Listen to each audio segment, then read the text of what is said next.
Okay, J pattern English ကကြော်ဆိုပါတယ်ကျွန်တော်တို့ဒီနေ့မှာဒီစာကြောင်းကိုဘယ်လိုရေးမလဲတစ်ချက်ကြည့်မယ်ဟုတ်ပြီဒါဆိုရင်ကျွန်တော်တို့ဒီမှာမြန်မာစာကြောင်းပေါ့နော်ဘာလို့ရမလဲဆိုတာငါမသိတော့ဘူးဆိုလို့ရှိရင်ဒီမှာမြန်မာဝါချကိုအင်္ဂလိပ်လိုရေးမယ်ဆိုလို့ရှိရင်ပေါ့နော်အကြီးအနေနဲ့ဒီမြန်မာဝါချမှာဒီ verb ခရိယာကိုရှာရမှာဖြစ်တယ်ပထမဆုံးအနေနဲ့ပေါ့နော်ဟုတ်ပြီဒါဆိုရင်မြန်မာဝါချမှာ verb ခရိယာဒီအမြဲတမ်းပေါ့နော်သူ့ရဲ့ဒီဝါချရဲ့နောက်ဆုံးမှာတွေ့ရတယ်ပေါ့နော်ဟုတ်ပြီဒါဆိုရင်ကျွန်တော်တို့ရှာမယ်ဆိုလို့ရှိရင်ဒီမှာဘာလို့ရမလဲဆိုတာကိုငါမသိတော့ဘူးဆိုလို့ရှိရင်ဒီမှာ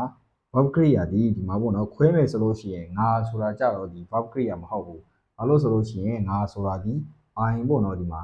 I ကျွန်တော်ကျမပေါ့နော်ငါပေါ့နော်ပြီးတော့မှမသိတော့ဘူးဆိုလို့ရှိရင်ဒီမှာသိတာကကြတော့ကျွန်တော်တို့ကဒီ KNOW known ပေါ့နော်သိတယ်မသိဘူးဆိုလို့ရှိရင်သူကအငင်းပေါ့နော်အငင်းစကားလုံးဟုတ်ပြီဒါဆိုရင်ဒီကောင်ကကြတော့ဒီ verb ခရိယာဖြစ်မယ်ပေါ့နော်ဟုတ်ပြီဒါဆိုရင်ဒီကောင်ကကြတော့ subject ပေါ့နော်ဒါဆိုရင်ဒီမှာဒီ I ကကြတော့ subject ပေါ့နော်ပြီးတော့မှမသိတော့ဘူးဆိုတာဒီ verb ခရိယာဖြစ်တယ် verb ခရိယာဟုတ်ပြီသူကကြတော့ဒီ negative ပေါ့နော်ဒီအငင်း verb ခရိယာဖြစ်တယ်ဟုတ်ပြီဒါဆိုရင်ဒီမှာဘာလို့ရမလဲဆိုတာကိုလို့ပေါ့နော်ဒီမှာကိုလို့ကျွန်တော်တို့ထည့်ပြီးတော့ပေါ့နော်တလုံးလေးထည့်ပြီးတော့ပြောလိုက်မယ်ဆိုလို့ရှိရင်သူကဒီ object အနေနဲ့ပေါ့နော်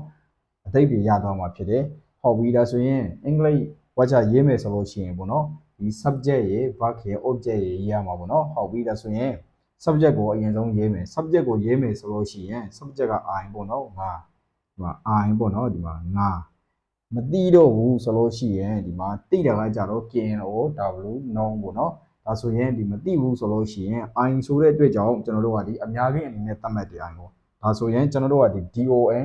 apostrophe D ဒုံးနဲ့ပေါ့နော်ကျွန်တော်တို့ကဒီငင်းမှာဖြစ်တယ်ဒီ verb ကိုပေါ့နော်ဟုတ်ပြီဒါဆိုရင် I don't ပေါ့နော်ဒီမှာ I don't know ပေါ့နော် I don't know ငါမသိဘူးပေါ့နော်ဒီမှာ I subject ပြီးတော့မှ don't know မသိဘူး subject ရဲ့ verb ရရပြီဟုတ်ပြီဒါဆိုရင်ကျွန်တော်ဒီမှာ object ကိုနောက်ကရေးမယ် object ကိုရေးမယ်ဆိုလို့ရှိရင် object ကဒီမှာဘာလို့ရမလဲဆိုတာကိုပေါ့နော် object ကဘာလို့ရမလဲဆိုတာဆိုလို့ရှိရင်စကားလုံးအနေနဲ့မရှိဘူးပေါ့နော်ဘာလို့ရမလဲဆိုတာကြတော့ဒီမှာလောက်တာကကြတော့ကျွန်တော်စကားလုံးအနေနဲ့ကြည့်မယ်ဆိုလို့ရှိရင် DO2 ကပြုတ်လို့ပြီပေါ့နော်ဟုတ်ပြီဒါဆိုရင်ဒီမှာဘာလို့ရမလဲပေါ့နော်ဘာလို့ပါသေးတယ်ဒီမေးခွန်းအနေနဲ့ပုံစံမျိုးပါတယ်ဟုတ်ပြီဒါဆိုရင် तू ကဒီလိုမျိုးတွေ့ပြီဆိုလို့ရှိရင်ဒါကကြတော့ဒီစကားစုဖြစ်ပါတယ်เนาะစကားစုလို့ခေါ်တယ် तू က phrase ပေါ့เนาะစကားစုဟုတ်ပြီဒီစကားစုကိုကျွန်တော်တို့ကဘယ်လိုမျိုးရေးတာလဲဆိုလို့ရှိရင်ဘာလို့ရမလဲဘာစားရမလဲဘာသွားရမလဲပေါ့เนาะဘာတောက်ရမလဲဒီလိုမျိုးစကားစုပုံစံမျိုးဆိုလို့ရှိရင်ကျွန်တော်တို့ကဒီ how to plus ပေါ့เนาะ how to plus verb ပန်တန်နဲ့ရေးတယ်ကျွန်တော်တို့ကဒီမှာเนาะhow to plus verb ပေါ့เนาะဒီမှာ how to plus verb ပန်တန်နဲ့ကျွန်တော်တို့ကသူ့ကိုသုံးတာဖြစ်တယ်ဟုတ်ပြီဒါဆိုရင်ဒီမှာဒီထဲမှာ verb ကရိယာပါတယ်ဒီမှာလောက်ဒီပေါ့နော် DO2 ပြုတ်လောက်ဒီပေါ့နော်ဟုတ်ပြီဒါဆိုရင်သူ့ကို how to နဲ့ပေါင်းလိုက်ပါပေါ့နော် how to ဒါဆိုရင် I don't know how to ပေါ့နော် how to နောက်ကအမြဲတမ်း verb လိုက်တယ်ပေါ့နော်ဟုတ်ပြီဒါဆိုရင် how to လောက်တာဆိုတဲ့အတွက်ကြောင့်ကျွန်တော်က DO2 ပေါ့နော်ဒီမှာ how to do ပေါ့နော်ဒီမှာဘာလုပ်ရမလဲပေါ့နော်ဒီမှာဘာလုပ်ရမလဲဆိုတာကိုသူက object နေရာမှာပေါ့နော် object နေရာမှာရသွားပြီပေါ့နော်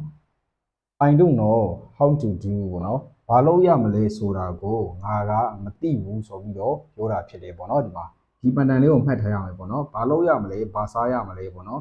ဒီလိုမျိုးပြောတယ်ဆိုလို့ရှိရင်ကျွန်တော်ကဒီ how to နဲ့ကျွန်တော်တို့ကရေးရမှာဖြစ်တယ်ပေါ့နော် how to plus verb ပန်တန်ကိုသုံးရမှာဖြစ်တယ်ဒါကကြတော့ phrase လို့ခေါ်တယ်ပေါ့နော်ဒီ phrase ကိုထပ်ပြီးတော့ခွဲမယ်ဆိုလို့ရှိရင်ဒီ phrase ဒီကျွန်တော်တို့ကဒီ object နေရာမှာ